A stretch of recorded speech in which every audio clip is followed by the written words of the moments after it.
kocha wetu Chunya tayari utakuwa tayari umeshakamilika. Kwa hiyo tutaendelea na championship.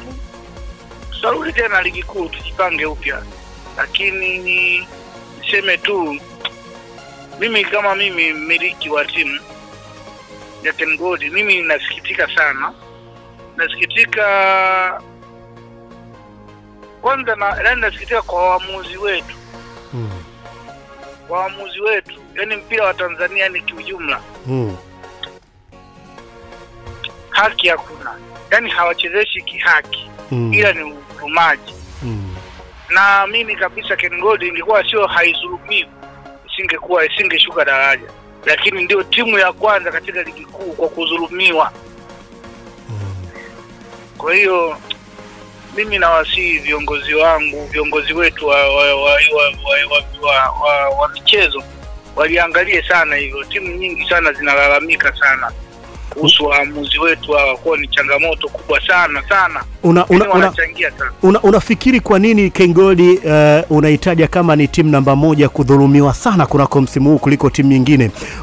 Unadhani kuna njia nyingine wamiliki ama viongozi wa timu nyingine wanatumia ili kuwa upande mmoja na waamuzi? Nimekuja kugundua kwa sababu kuwa inaonekana timu nyingi zote ni za taasisi. Sasa kama timu ikiwa ya mtu binafsi, kwao wanaonekana kuwa huyu mtu hana kitu chochote, ataenda wapi huko tumzuru mtu.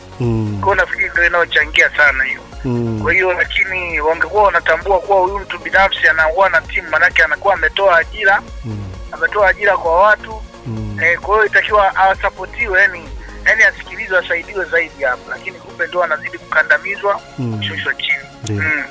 Na nini ambacho tofauti na hiyo dhuluma ambayo umeitaja kutoka kwa waamuzi, unafikiri ulisajili wachezaji sahihi wakati unapanda kuja ligi kuu, ama hapa napo pia kama uliyumba kidogo wakati unapanda? Manake dirisha dogo uliboresha kikosi na pengine timu ikaonekana inacheza tofauti na vile ambavyo inacheza ule mzunguko wa kwanza. Yani kiujumla ukiwatoa Simba na Yanga, sawa? Kwa timu zote wachezaji wote kiwango kiko sawa. Hakuna tofauti wowote. Wote wachezaji wanalingana, wako sawa. Sawa, viwango vyao hivyo. Sasa kuna wachezaji, unajua kwa binadamu sisi tumeumbwa kitu kimoja. Kama unaonewa na sasa sehemu nakata tamaa. Unaona? Mtu anaonewa kabisa, amefungwa goli moja, mwishoni anaamua kukata tamaa, anaanza kufunga magoli ambayo sasa ambayo yasiokuwa na sasa yasiokuwa na dhuluma. Kwa mtu anaonekana kama ile timu amefungwa amefanya. Lakini timu zote kiwango kiko vizuri. Hata wewe mwenyewe Ken ukifuatilia, kwa mfano kuna ule mchezo tuliocheza na JKT. Mtu anapiga kitu anakuambia penalty. Sasa ile ni nini ile? Haya, hata mfano tu wa jana ile tumecheza jana ile mechi, kama umeona tumenyimwa penalty pale. Na ile goli la pili lilikuwa la offside. Sasa pale hata ukisema utajikwamua utaenda wapi?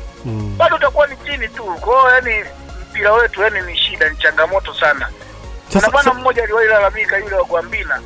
Mimi nilikuwa nasikia malalamiko yake nikajua kama ni uongo, lakini ndio hali halisi ndio hiyo mpira wetu. Kwa ulipopanda kwenye ligi na wewe ukaona kumbe kweli ligi ni ngumu. Nakumbuka nilipiga na wewe story Mbeya pale na ukaniambia ligi kuu ni ngumu, lakini nikashindwa kukuuliza ugumu wake unauona huko katika eneo gani. Kumbe ni hili eneo la dhuluma. Ama wengine wamekuwa wakisema pia wewe labda si mtu wa mpira, ndio maana unashindwa kwenda na fitna zile za mpira. Maana mpira nao una fitna zake Mr. Ken. Yani fitna nafikiri ndio hizo wanazozisema, fitna hizo. Wengine unakombana tu, mtu anakutoa kwenye mambo ratiba tu unayopangiwa. Unatoka hapa ratiba, mtu unatoka hapa unaenda unacheza nyanani. Unacheza Manyara. Unatoka Manyara unakwenda Dar es Salaam. Dar es Salaam unakwenda Bukoba. Bukoba unarudi tena Dar es Salaam. Ni kweli. Unatoka Bukoba tena unarudi tena Kigoma. Sasa na zenyewe ratiba zile, yani unajikuta timu ikiwa ngeni hata iweje. Kwanza naweza nikasema mimi nashukuru nimepambana sana mpaka kufanya vile. Ratiba yenyewe ilikuwa sio rafiki kwangu. Sasa kama wanataka kurudia tena kwenye ligi kuu na hizi fitna ambazo wengine wanazifanya, na wewe umejipanga sasa kuja kifitna kweli kweli.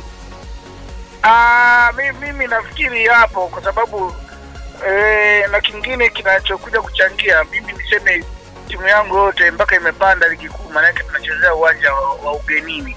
Kwa muda wote tunakuwa tuko ugenini. Kwa nafikiri kwa sababu uwanja utakuwa upo na nini, utakuwa Chunya, utakuwa na uwanja wetu kabisa, na yenyewe inaweza kachangia hiyo. Alafu pili, tayari maana yake hata na halmashauri na wenyewe tulishakuwa tumeongea nao kama wanachunya wenyewe. Kwa maana yake tayari timu saizi inaweza ikawa ya taasisi. Kwa hiyo hilo na lenyewe linaweza likasaidia timu kufanya hivyo, kwa sababu naona imekushinda hivi. Sabaki timu, yani sidhani kama kuna mtu binafsi anaweza kuja kujitokeza tena kumiliki timu. Nafikiri tabaki timu hizo za taasisi. Hivi mtu binafsi ni changamoto. Kila mtu akiingia atakuwa anakumbana na matatizo hayo. Hata kama alikuwa na hamu ya kuendelea, lakini anaamua tu kukata tamaa kuonekana jinsi hatendewi yake. Kwa hiyo hutaki tena kuwa mmiliki wa timu yoyote ile inayoshiriki ligi kuu soka ya Tanzania bara?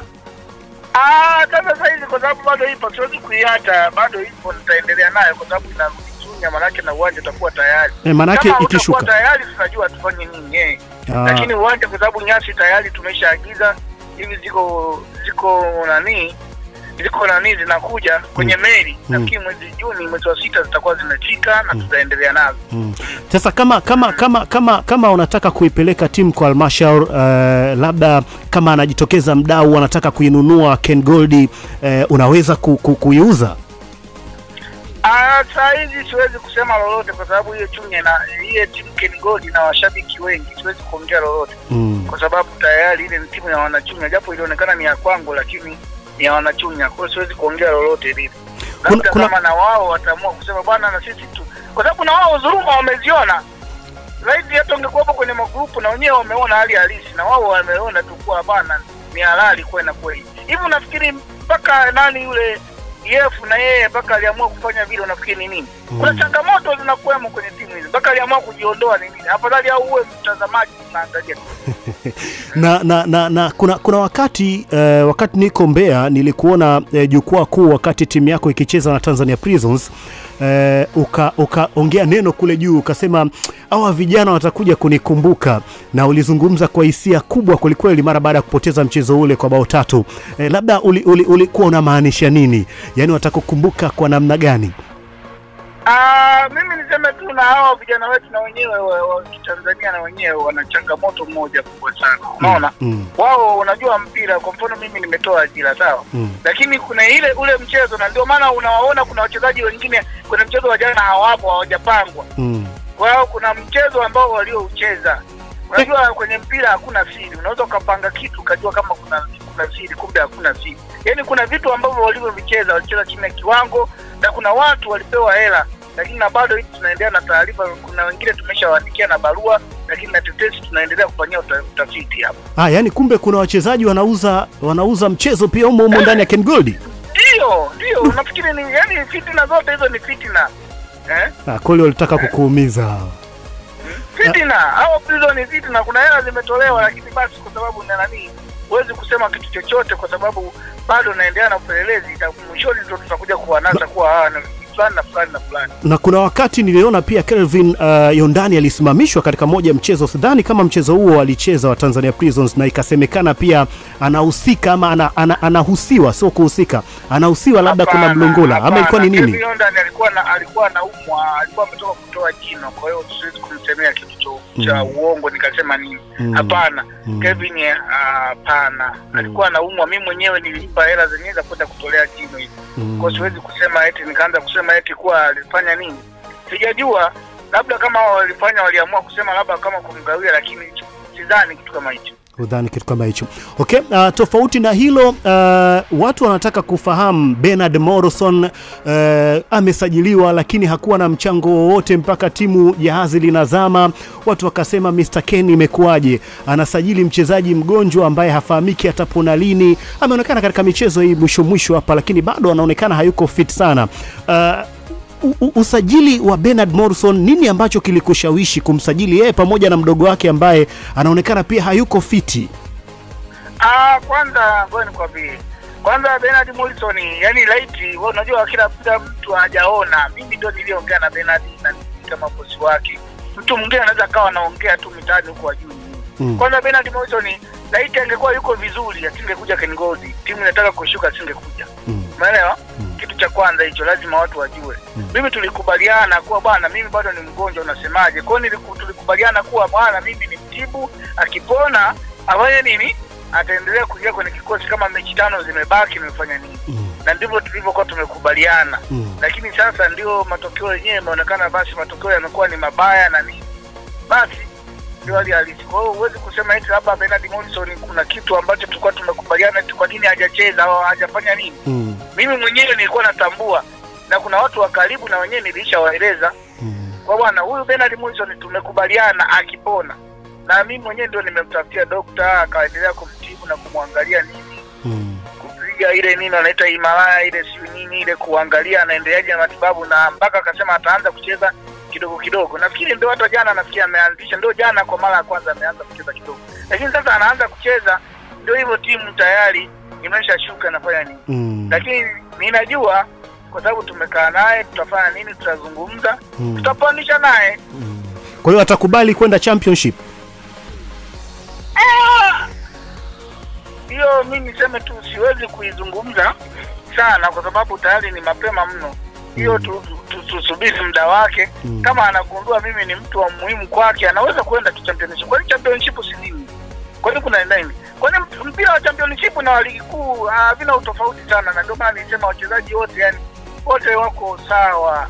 Yani kiwango kiwatoki toa hizi timu ngapi? Hizi timu ngapi? Timu kubwa hizi mbili hizi. Lakini wachezaji wote wanalingana viwango. Sema tu hawa wenzetu tu changamoto iliyopo sisi wa Tanzania nataka tujifunze. Sisi wa Tanzania wengi wepesi sana kukubali rushwa, kuuza mechi, kuuza nani hizo ndio hiyo Tanzania. Lakini hao ukiangalia wenzetu wageni wanaokuja hawa. Ndio maana ukikuta Simba na Yanga unajikuta golikipa nani mtu nje namba 2, namba 3 mpaka namba 5. Yaani unajikuta hao wote ni waje ambao hata ukisema wewe utaenda kuwarudi huwezi kuongea nao, wengine lugha hawafanyi nini. Kwa ndio maana unajikuta hizi timu zingine zinafanya vizuri. Lakini ukiwaweka wote yaani unajikuta tayari umefungwa goli ambalo yaani umefungwa magoli ambayo ya kiuzembe ambayo hata timu nyingine haiwezi kufungwa. Na ndio maana unajikuta wengine wanafukuza walimu, wengine wanafukuza wachezaji, wanafanya nini na vitu kama hivyo vinatokea. Na issue ya kocha wa kigeni ambaye nimeona yeye amekuwa mtazamaji tu kama sisi katika mechi kadhaa wa kadha, nini ambacho kimemfanya akae jukwaani na si katika bench la ufundi wakati timu inacheza?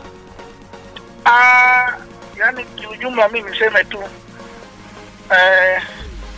yule kocha leseni yake na mruhusu iko vizuri, iko kubwa, lakini ilionekana kwa jinsi nilivyowapelekea hao viongozi wetu wakasema huyu kurefresh hii ni kutoka 2014 ndo amerefresh. Kwa hiyo litakiwa hapo katikati au amerefresh. Kwa hiyo sasa kwa sababu hajarefresh hilo, kwa hiyo hawezi kulingana na mpira wa kutoka 2014 mpaka leo hii, maana mpira unaenda unabadilika. Kwa hiyo akitaka kuwepo pale inatakiwa aende kozi kidogo. Kwa hiyo ikaleta sintafahamu hiyo na nini, ndio maana umemuona yuko nje.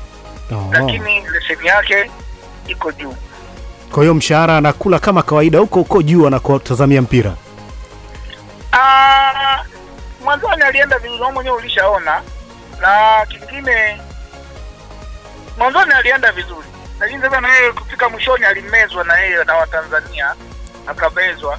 Sema lile benchi la kwanza lile mimi sikulivunja, ndio changamoto iliyotokea. Kwa hiyo kuanza kutokea na wenyewe malumbano hayo. Kuonekana sasa mzungu nini. Kwa hiyo mzungu akifanya vizuri manake wao wataona kama hawana kitu chochote. Kwa hiyo kuna vitu ambavyo ni vingi vilivyotokea. Kwa hiyo ndio vimeleta changamoto hii. Lakini wanasema siku zote tatizo linapojitokeza ndio unapojifunza kitu. Hapana shaka yoyote. Kwa kuhitimisha, umejifunza mengi sana kupitia soka la Tanzania na umefahamu mengi. Lipi la kueleza Watanzania wapenda michezo juu ya Ken Gold? Kiujumla kweli nimejifunza mengi, nimeshajua mpira jinsi ulivyo, fitina mpira ikoje na mpira nimeona ni undugu, nimefahamiana na watu wengi na nini. Biashara zangu nimezitangaza. Kwa kuna vitu ambavyo vingi nimevipata, niseme uongo. Nimezunguka nchi nzima hii, nimeiona wenzangu wanaishije huko na nini. Kwa kuna vitu vingi nimejifunza, nimeona pale. Lakini niseme tu mpira ni burudani, mpira ni mazoezi. mpira ni undugu, mpira ni biashara, ni ajira watu wanapata. Kwa hiyo yule mwenye hamu ya kupenda mpira, nafikiri katika dunia hii mimi nafikiri kitu cha kwanza duniani hapa nafikiri ni michezo, ni mpira. Ndio watu wanapenda wengi sana. Hata mimi mwenyewe niseme kama ni ulevi, ukishaingia kwenye mpira ni kama umeingia kwenye ulevi fulani. Na vipi kwa upande wa hasara, labda kuna hasara yoyote umeipata kwenye biashara hii ya mpira?